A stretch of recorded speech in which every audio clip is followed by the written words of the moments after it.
சிறியான வட்டத்தில சிலு சிலுன்னு காத்து வாங்கி களைப்பு தீர ஓய்வெடுத்து கட்டெடுத்து சரணம் சொல்லி சபரிமலை பயணம் தானப்பா சாமி வழித்துணையா வந்து சேரப்பா. சபரிமலை பயணம் தானப்பா சாமி வழித்துணையா வந்து சேரப்பா. பெரியவன் உன் பேர் சொல்லி பெரியான வட்டத்தில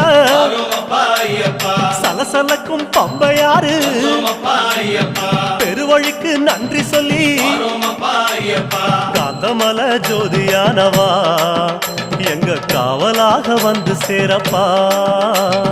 காந்தமல ஜோதியானவா எங்க காவலாக வந்து சேரப்பா.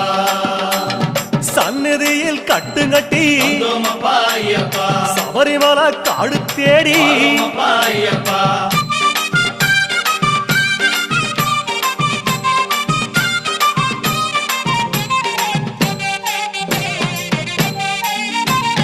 பம்பையில தலைமுழுகி பாவங்களை அதில் கழுவி அன்னதான படையலிட்டு அழகழகா தீபமிட்டு